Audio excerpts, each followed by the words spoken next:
Is it in record mode? Okay. Can you start? Tell me to start. You gotta pan it. Oh, okay. Hi, my name is Melissa, and today I'll be doing my second speech for my online speech class.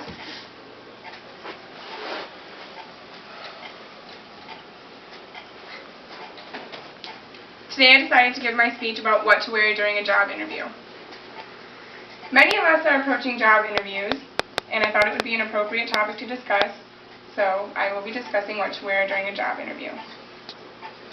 My sources are jobsearch.about.com, collegegrad.com, and John Mawley's book, New Dress for Success. First impression is the most important impression you will give at a job interview. It sets the mood for the rest of the interview. It is safe to say that your attire may very well set the mood for your first impression.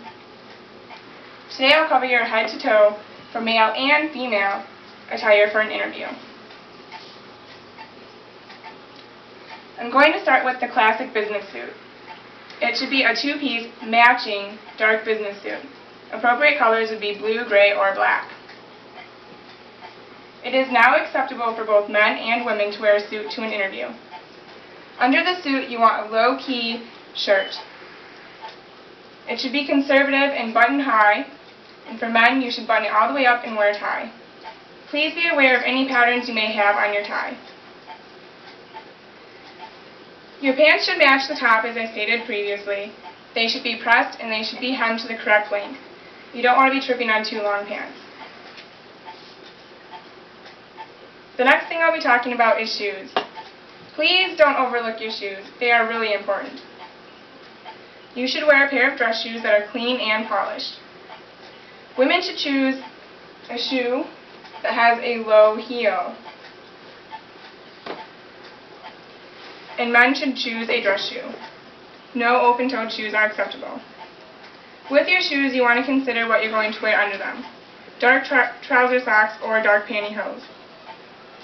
I would like to read a quote from collegegrad.com. Those who pay attention to detail, like their shoes, are also likely to be diligent in their work.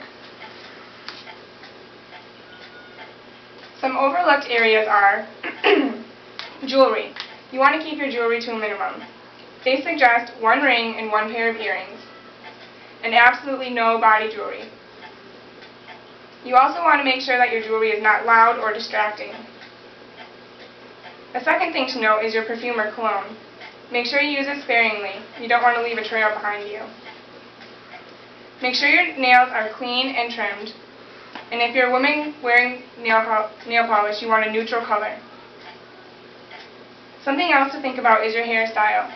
For men, they suggest a freshly cut hair, and women should be well-groomed and your hair should be pulled away from your face. Some more things to think about. No chewing gum or candy. You don't want to bring drinks into your interview, and definitely not cigarettes. One last important note. Use a briefcase. Make sure it's well organized. Keep paper and pen handy at all times, and extra resumes and business cards. A special note for the ladies. Leave that big purse in your car. And on that note, also leave your cell phone, beeper, keys, and extra change in your car. You don't want to be jingling when you walk into your interview. I hope you have learned a thing or two about how to dress for an interview. If you are still in question, don't hesitate to call the Human Resource Department and ask what would be an appropriate attire for your interview.